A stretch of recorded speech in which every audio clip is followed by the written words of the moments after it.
Hare Hare, Hare Rama,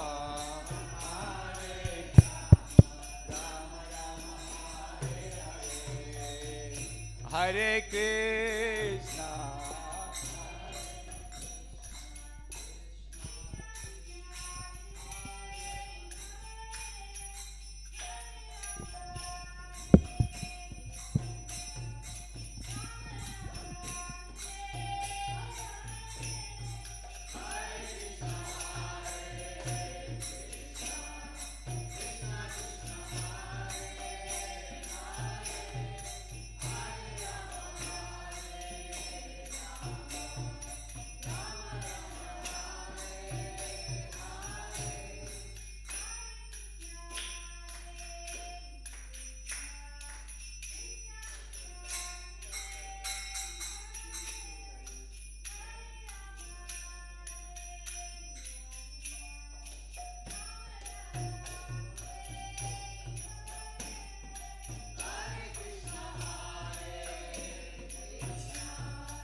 Jaya Radha Madhava Kunja Bihari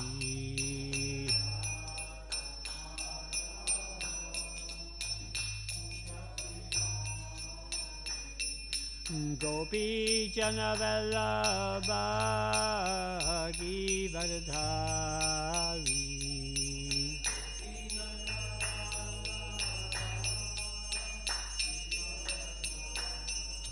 Yasodhanana Brajachandranjana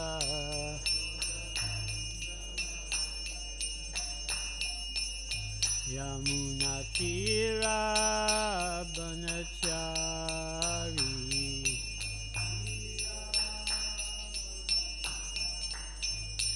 Jaya Radha Madhava Kunja Bihari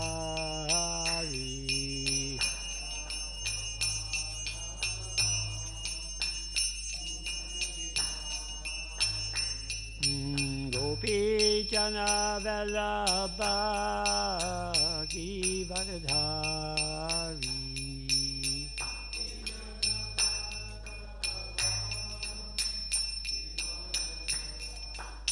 Yasodhanandana Brajachandranjana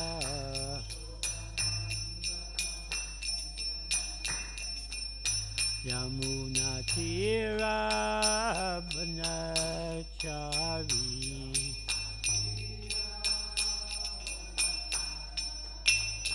Jaya Radha Madhava Kunja Bihari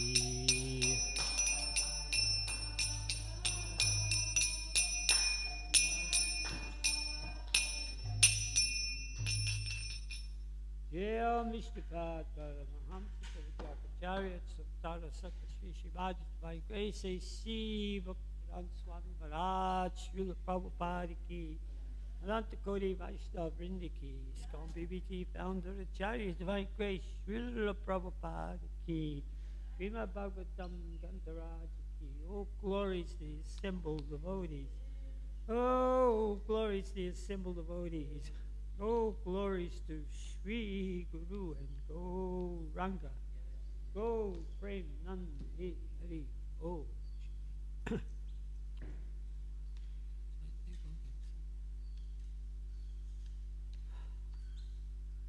Jai Oh glories to New Govardhan Dham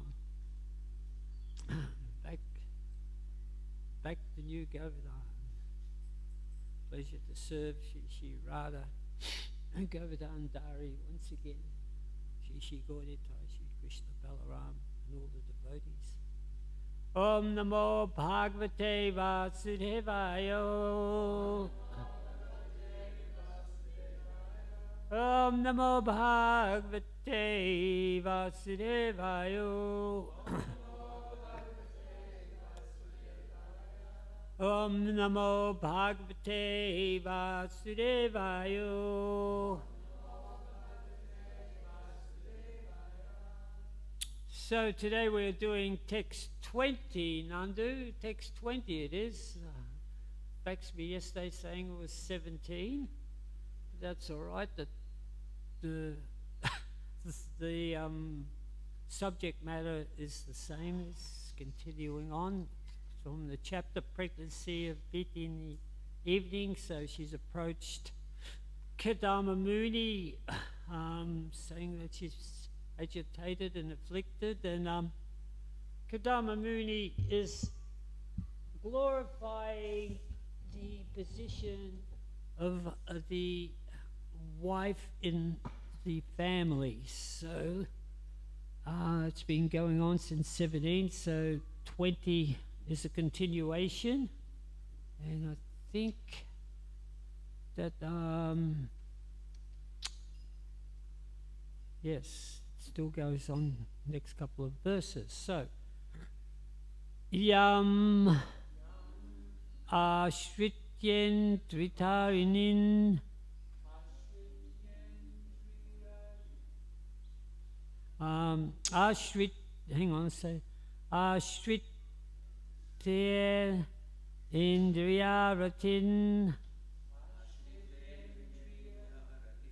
Durjayan Itarashrame Vayam Jema Helabir Dasyan. Is it Dasyun Durga Patir Yata Yamashrityendriyaratin Durjayan Itarashrame Vayam Jaye Mahalibir Dasyan Durga Patiryasa Yamashrityendriyaratin Durjayan Itarashrame Vayam Jaye Mahalabhir Dasyan Durga Patiryata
Maritis.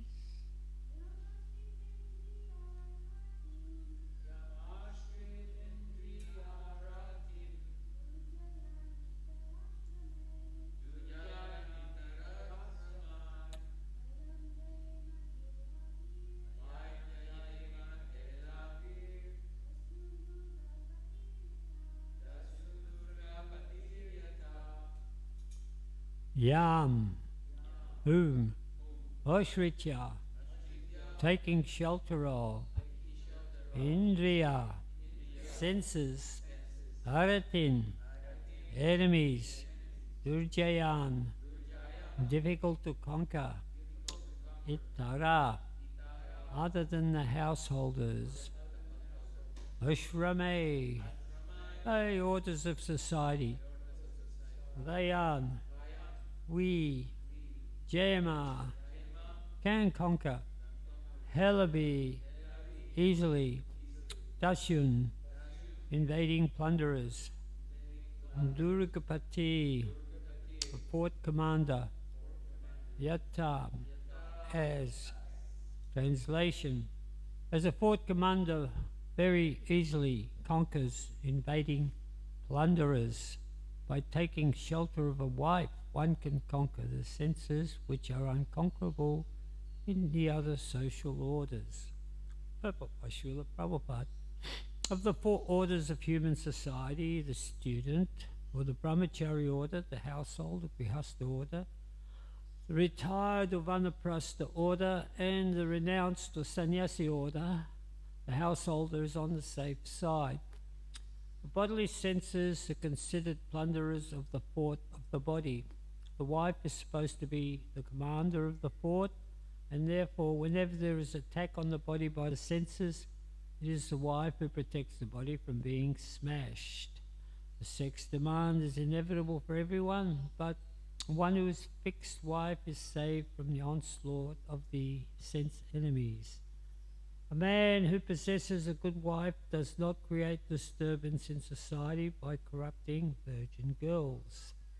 Without a fixed wife, a man becomes the debauchee of the first order and is a nuisance in society unless he is a trained brahmachari, vanaprastha or a sannyasi.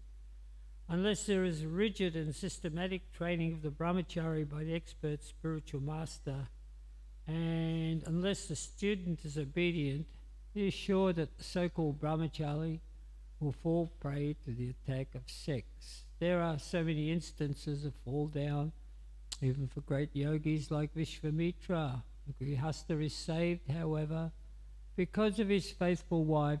Sex is the cause of material bondage, and therefore is prohibited in the 3 ashrams, allowed only in the Grihastha ashram. The Grihastha is responsible for producing first quality brahmacharis, vanaprasthas and sannyasis. Om Namo, Om Agina, Chirandasya, Chiranjana, Salakaya, Chaksurun Militam, Yena Tashme, Shri Gurave Namaha, Game Pati Mendasya, Skalet Pate Katimahu, Svakripa Yustudanena, Shanta Shantu Avalambanam. So in this particular purport, actually I was asked to give class yesterday, and it was purportedly supposed to be on the sloka a few verses back on text 17. So text 17, so this is Kadama Muni's response to a deity. Of course, Kadama Muni is a Muni, and he's one of the early progenitors within the universe, a really prolific figure in the Srimad Bhagavatam, and he's married to, he has 2 wives, Diti and Aditi. And Aditi is the mother of the demigods, and Aditi is actually the mother of the most prolific demons in the universe, particularly Hiranyakashipu and Hiranyaksha. So at this point in time, Kashyapa Muni was married to his wives, and they were serving him very nicely. Usually in this Varna ashram system, the pure Varna ashram system, which is performed throughout the whole upper planets of the universe, not only on the other earthly stratum, the other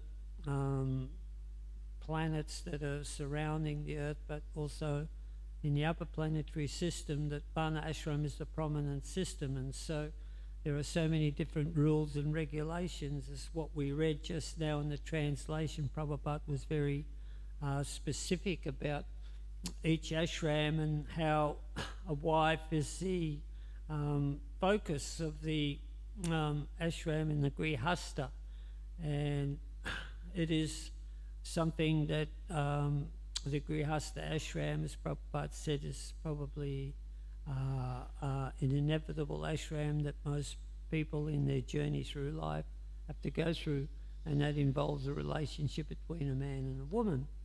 So here Aditi is afflicted by desire to have conjugal relationship with Kashyapa Muni, and from that, of course, you're going to have progeny. So Kashyapa, being in his wisdom, first of all praises the qualities of a woman, the qualities of a deity, the service and the position of a woman in household life, how she provides the strength for the husband, and then he describes that there is a right situation, a right time and a wrong time to engage in conjugal relationship. That comes a bit further down the line, but right now he is speaking to her, praising the qualities of a woman.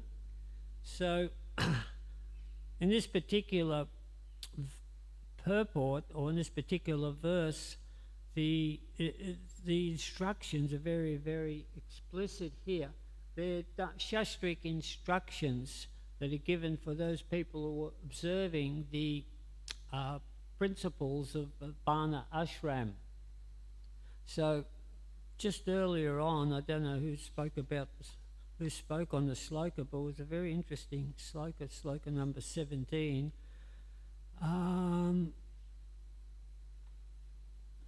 Was it? Yeah, here it is.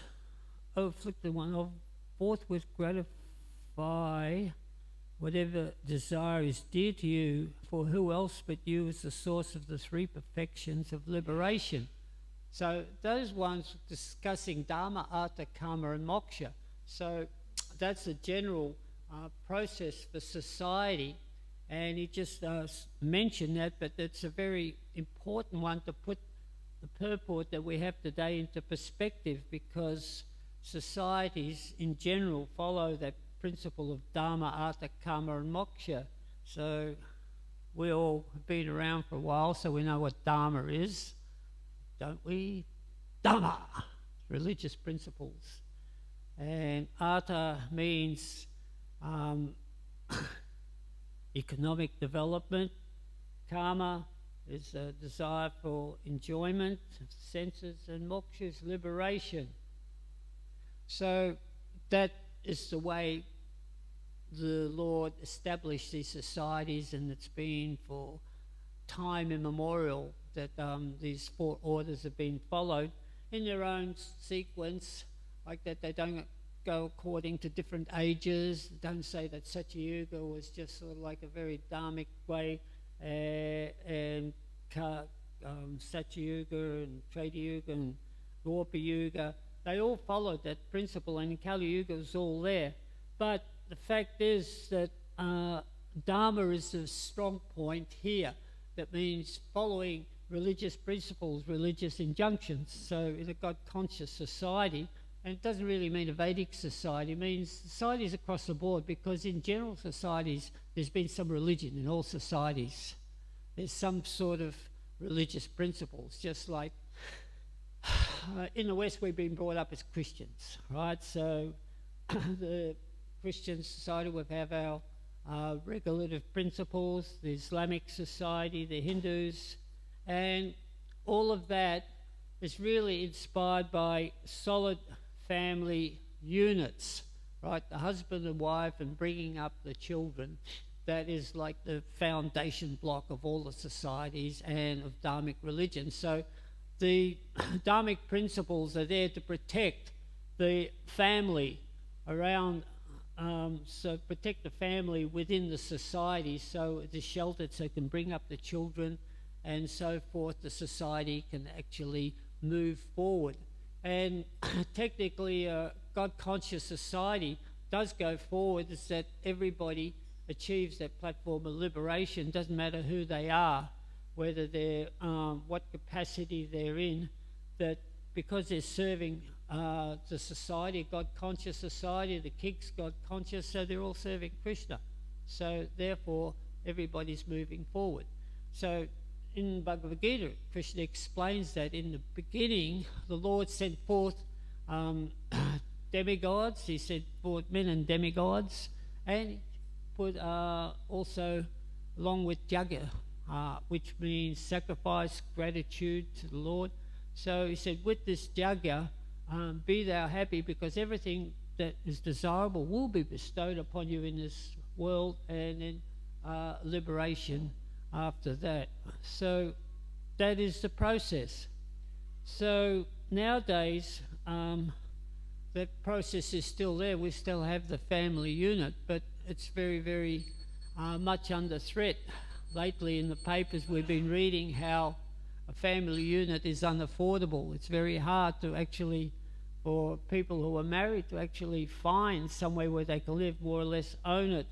And I know everywhere else in all the countries around the world where people, 90% of the population chooses to live in the cities, they don't get their little house with the lawn out the back or the swimming pool anymore.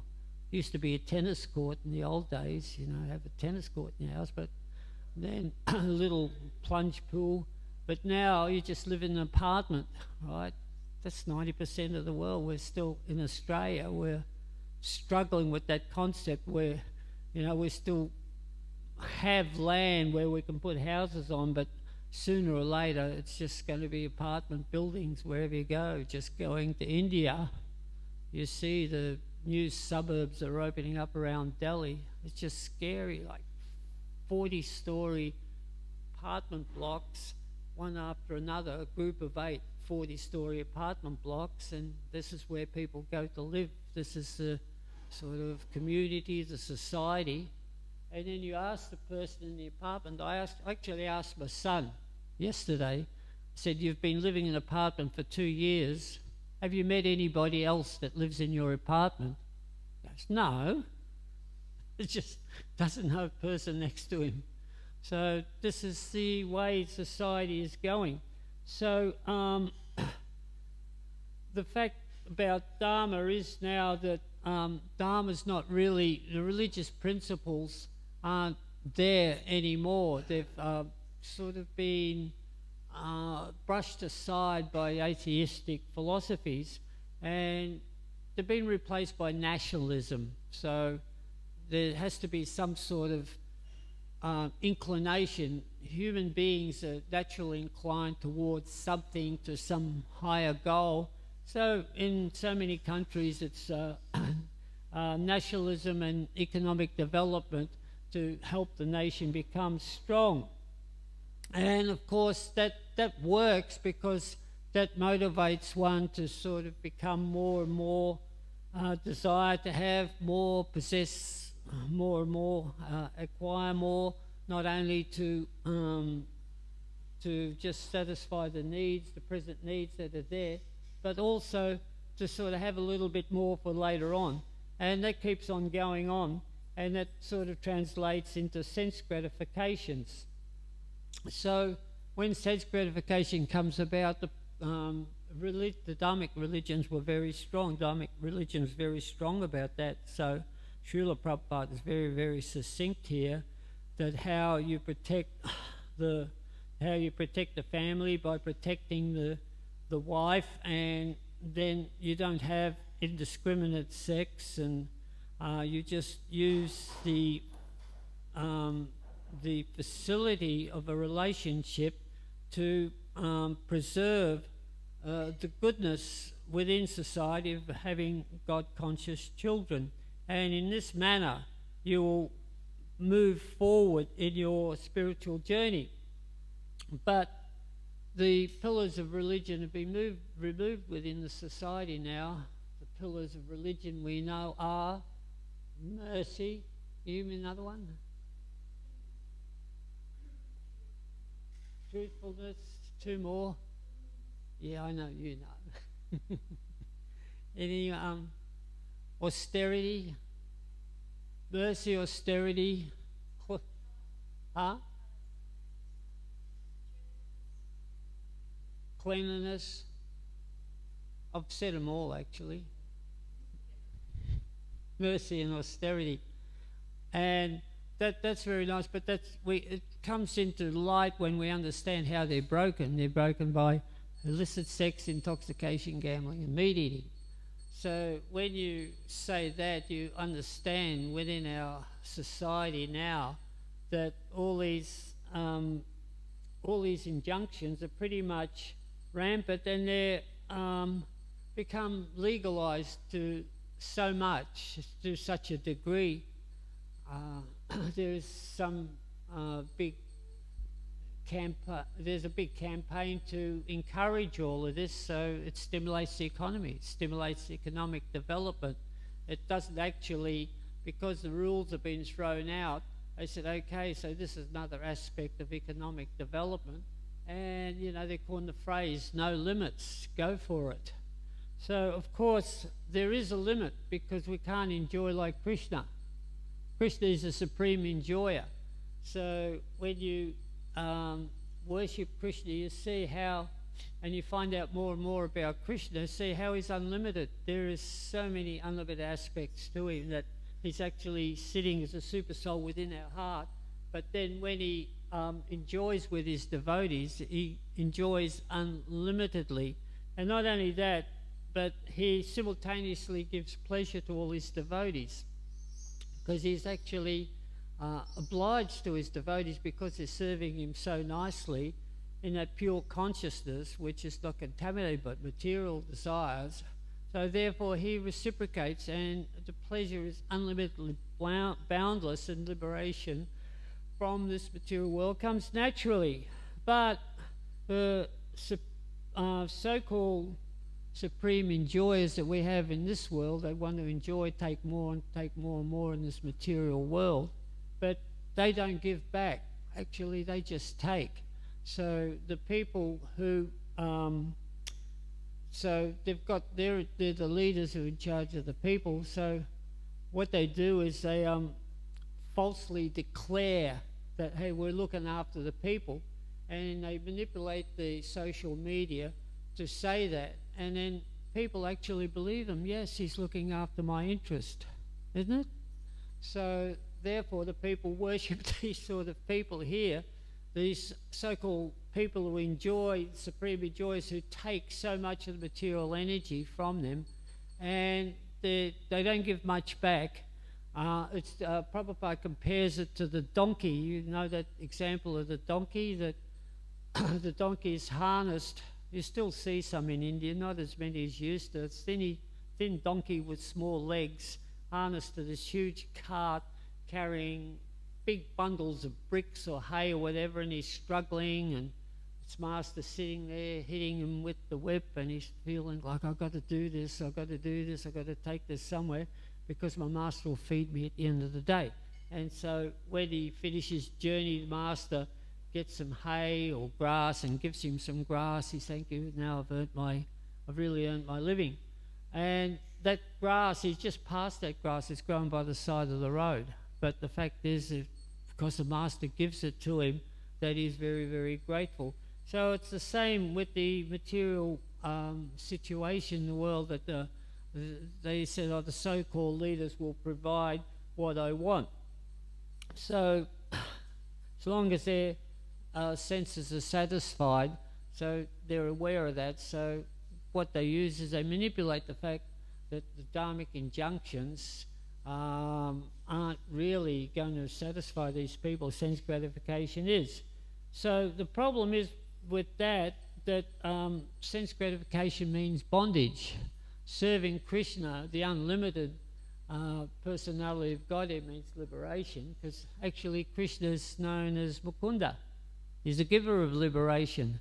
So not only do we serve the Supreme Enjoyer, but we get liberation, and we enjoy serving the Supreme Enjoyer because everybody's got that natural propensity to serve. So the materialist enjoyer will manipulate that propensity that people have for them to serve themselves. So they do it in the guise, let's serve the nation. But you'll find that the leaders of these people who say serve the nation, they were also very much taking so much from these people. So one becomes bound up by this material attachment. So where are we?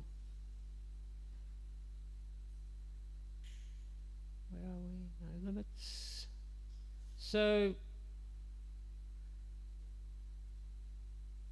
this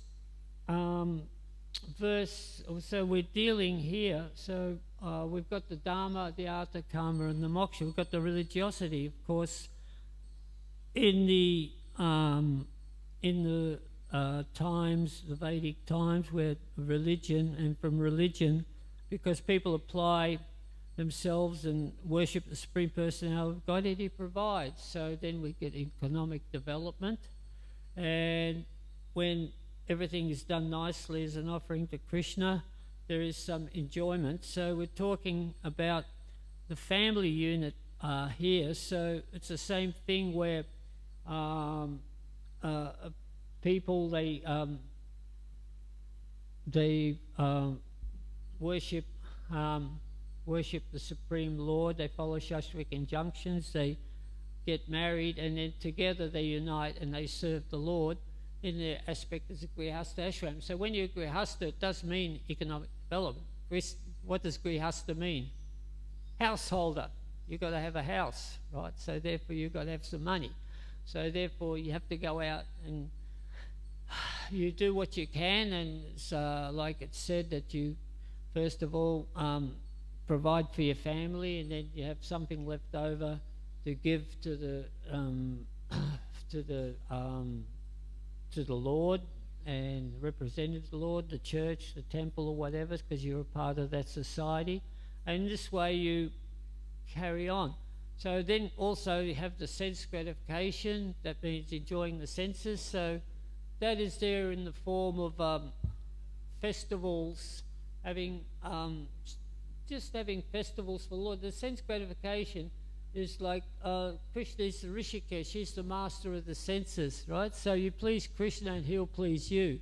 So by coming to the temple and enjoying festivals and bringing your family up through all the different rites and samskaras and marriages and so forth, there is that enjoyment. There's that propensity for enjoyment. And after a while, when a grihasta ashram starts to, when you progress through life, and then you've achieved what you need with your economic development, comes the last stage of liberation. So at that stage it's synonymous with vanaprastha, that the man and wife, they more or less become detached from trying to acquire more or economic development and sense gratification, become more detached, and they become more attached to their own welfare as far as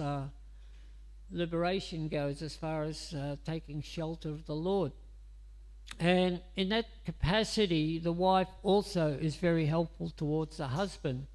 Just one time, it was very sort of striking occasion for me, I might say, that I was in India, and myself and my wife and 2 children, we decided to go on the Padayatra. That means walking from Mayapur to Calcutta. And that was quite interesting, actually. 8-day walk. We got as far as Bharat, which is about 10 kilometres from Calcutta. So we did pretty good with the kids. But every night we'd stay somewhere. So we stayed at Ranagat one night. And it was like a 4-story house that we stayed in. It was a chemist's place. So there was a chemist shop on the ground floor. The chemist and his wife and family lived on the 2nd and 3rd floor. And his father and mother lived on the top floor. Right? So I went up to the top floor, and during the day, the father was just sitting completely absorbed in worshipping Shalagram Shila, and his wife, the grandfather, of course, his wife would come. She'd come with a little tulsi garland, she'd come with some flowers, she'd come with some prasadam, so she'd help him serve the Shalagram Shila. So to me, that was like a perfect embodiment of vanaprastha life. You know, there are different varieties how you can do it. Families, they go to all different places.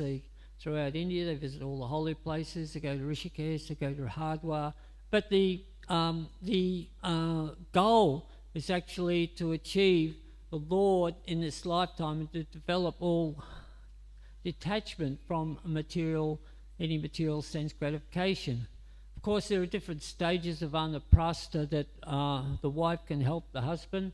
Sometimes the husband and the wife, they agree to become detach themselves a little bit from their relationship so they can continue their own personal service in their own way. It's not like a divorce or a separation. It's just a slow degree of detachment, which is really sort of a beautiful thing in the Vanaprastha ashram, which they don't have in society today. Usually, if a husband and wife want to detach, then they just completely separate, and there's divorce, and there's acrimony, and grief, and so on and so forth. But this way, the religiosity, the dharmic injunctions carry through right to the end of life. So this is a beautiful aspect that we read in the purports here of how to conduct ourselves through the course of our life in the Srimad Bhagavatam. And it is there, and so Prabhupada recommended in that verse number 17 that the brahmacharis and the brahmacharinis in this Krishna consciousness movement, they take to this process, the training of boy is brahmachari and training girl is chastity, a faithful wife, and spiritual trained brahmachari, a good combination for advancement in the human mission. So this is incorporated within our Krishna consciousness society. Otherwise, without the dharmic religiosity, you're in trouble because you've got dharma, artha, karma, and moksha. So nationalism means that the dharmic principles have just been excluded for people's desire to become motivated in economic development. So if you scratch out dharma, you have to scratch out liberation because you don't know what liberation means, actually. So the people in society these days, as they sort of finish their aspect of economic development and reach that age of retirement, then they become bewildered what they do next, because then you get to the platform of hankering and lamentation, sochiti and kankshati. In Bhagavad Gita, Krishna got this fundamental verse, 1854, Brahma Buddha prasanatma na sochiti na kankshati sarvasya bhutesu mad bhaktim labhate param, that one who is transcendently realized and achieves the platform of self-realization, for him there is no hankering or no lamentation, that he is equal to all living entities, and for him liberation, the gates of liberation, doors of liberation are open, God realization. So that is the process, but because the fact that they don't have this dharmic injunction anymore, because in these days religion is being attacked by atheistic philosophy. I heard this very good example while I was in Mayapur, and I've been dwelling upon it, is that this Earth planet is like this nice ship, right, that's floating in the water. So if you have a ship that's floating in the water, you need ballast to actually prop it up. Otherwise it will sink. So there's all these different forms of ballast. So with the Earth planet, the ballast is piety, pious actions. And piety comes from worshipping the Supreme Personality of Godhead, showing gratitude to the Lord, and in this way everything is balanced and the ship stays afloat. But if you remove the piety, then the ship begins to sink. So the Earth planet is floating in the ocean. So with piety, the ship goes up and it reaches towards the celestial strata. So up above us there are celestial planets, and the celestials actually do come and associate when the Earth is in a sort of in that beautiful, rightful situation. But you take the piety out, it's like removing the ballast, and what happens? The ship begins to sink. And we start sinking towards the subterranean regions, particularly in Atala Loka. And in Atala Loka, we know that there's atheism. That's the whole thing about subterranean planets.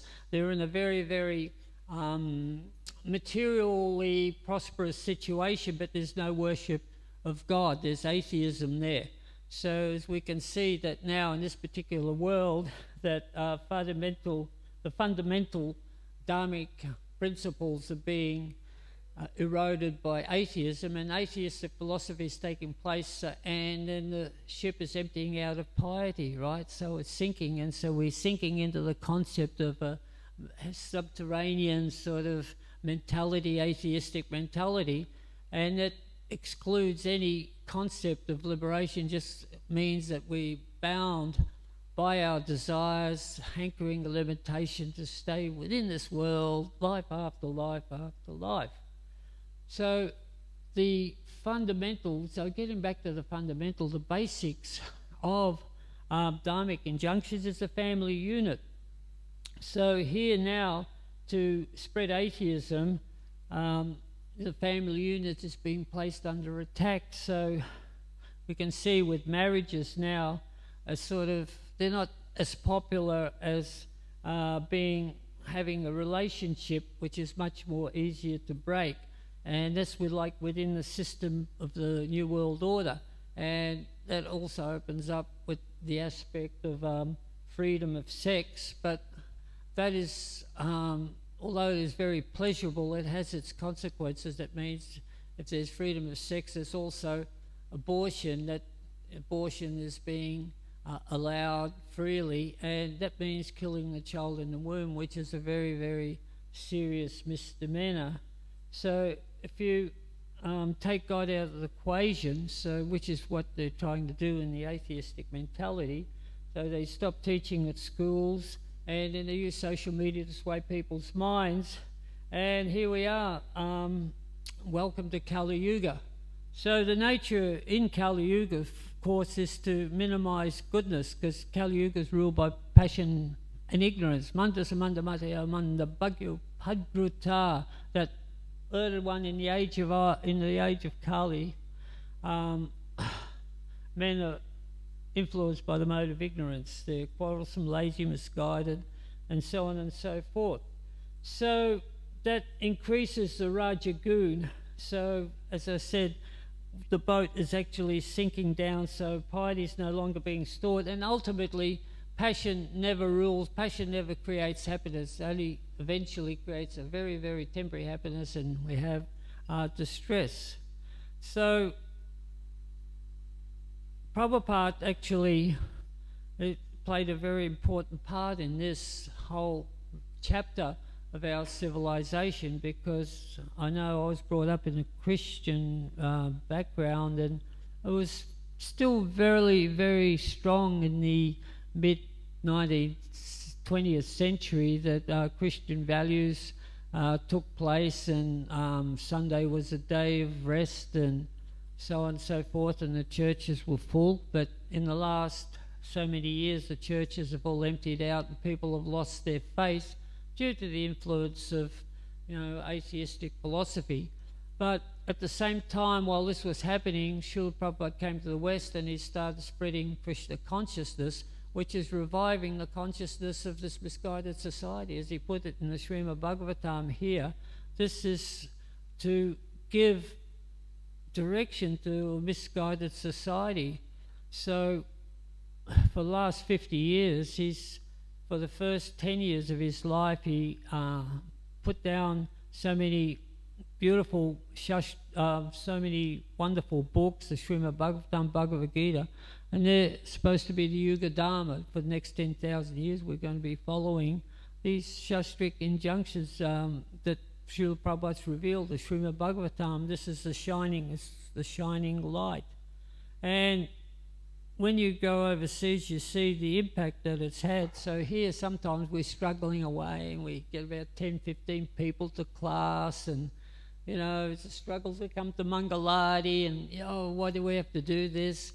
But actually we're part of a big picture, honestly. So if you go to Mayapur, it's easy to go to Mangalati, it's easy to go to the program. There are thousands of people there, and they're all devotees, and you go, my gosh, look at this, there's 50,000 people here today, and they're all eager, they're all rushing towards Krishna and the altar. They want to see what Krishna says. The curtains open, there's big cheering and hurrah, and everybody's so enthusiastic, and it just really lifts one's spirits. And then you hear in India now they've got 500 temples, right? In 50 years, there wasn't one Hare Krishna temple before Prabhupada came, or there was some Gaudiya Math temples, but now there's 500 temples. I went to one in Delhi. It's the second biggest temple in Noida, and on Janmashtami they get 500,000 people coming to see Krishna on one day in Delhi. 500,000 people, right? And that's only one temple, and there's 6 other temples in Delhi. So, and then you go around the world and you see all these centers that are opening up around the world. There's thousands and thousands of devotees everywhere, all within 15 years. And what are they doing? We're all putting piety back into that boat, the earth planet, so the boat can lift. And so we can actually once again restore liberation, Dharma, Karma, Artha and Moksha, put the right balance back into perspective. And Krishna consciousness is the process. This is what Lord Chaitanya gave us. He's so merciful. Prativiche Chaitata. Or Harinam Eva Kevalam. That chanting Hare Krishna is what's going to do it. So we're in the right path. Everybody's on the right boat here. So we just have to understand, put in perspective, and be happy about the fact that we're here. And it's amazing that we got here and we're all going back to Godhead. Good. So, all glories to Srila Prabhupada for starting this whole chapter for us souls who are just wallowing in the depths of ignorance until we come along. Does anybody have any questions or comments?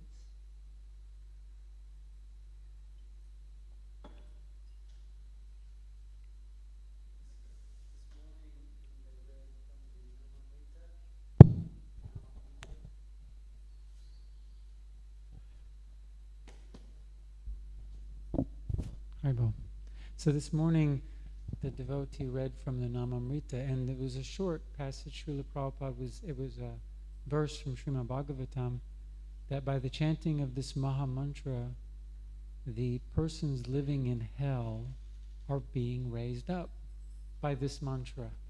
Terrific, yeah. Otherwise, without the mantra, that the persons at hell are dragging everybody else down to hell, right? So now we're dragging them back up to the spiritual consciousness. So there's a push and a pull going on. So therefore we've got to chant enthusiastically to sort of pull all these people who are in this conditioned state. So hell can be your state of mind on this planet Earth, that people are in hell. Their mind is just giving them hell. So I'm in hell. No, you're not. You're on this earth plane. Just chant Hare Krishna and it'll all go away. Honestly. Any other questions or comments?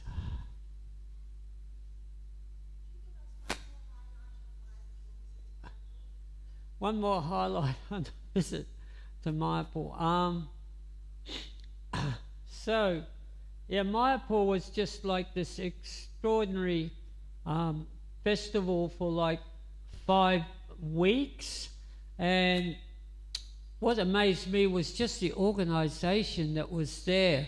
That we had like 60,000 people come through every day, and they all were happy, everybody was content, and every morning they'd read out how many meals were distributed, and I'd just be totally gobsmacked. There was something like 35,000 to 50,000 plates of prasadam distributed on site every day. And then every day, every sort of couple of days, there was some different function, just like they had the Kirtan Mela. And after the Kirtan Mela, they had parikrams. So 50 years ago, you probably went on the parikram also. There used to be a couple of hundred of us that, would go around the Holy Dham. So these days, they have 7 different parikrams, and each parikram's got something like 1,500 people on it. So for 8 days, there are 10,000 devotees going around Mayapur, staying out and visiting all the different holy places, right? So that's like 10,000. So next year, they're hoping for 15,000. And they're doing up all these little places there, there's shelters there and everything like that. And then they all come back again. Right, like 3 days before Gaurapanim, all of a sudden Mayapur just swells up like it's bursting at the seams. And there's kirtans everywhere along the road, the sort of Russian devotees, there's 4 or 5 kirtans going on, so there's a very joyful atmosphere there. And it's like a very, it's a place of pilgrimage where you really feel you get the effect of, the benefit of Lord Chaitanya's mercy there. You just feel the presence of Lord Chaitanya there. And then they were saying that for Gaurapanim, when we went there 50 years ago, it started in a small temple, not much bigger than this, and we crowded out that temple, and then they got a bigger temple. And then I remember there was standing room only, and I think, well, if I stand there, Lord Chaitanya will see my face. It's not like I see Lord Chaitanya, as Lord Chaitanya sees me. So they moved out of there, they went into the grounds outside there, and within 2 years, that all filled up. There was like swelled out to 5,000 people. I remember we used to do the pandals outside there. Everybody used to talk. There used to be 400 people. And so now they opened up this huge, they made this shelter out of bamboo in 3 days.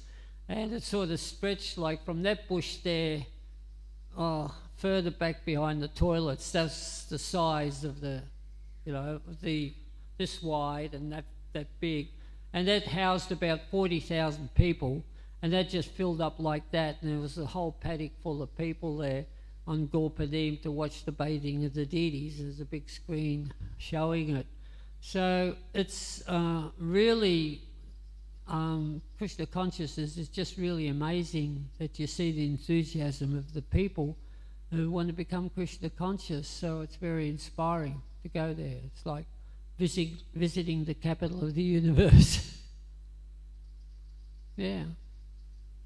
Jai, all glories to Srila Prabhupada.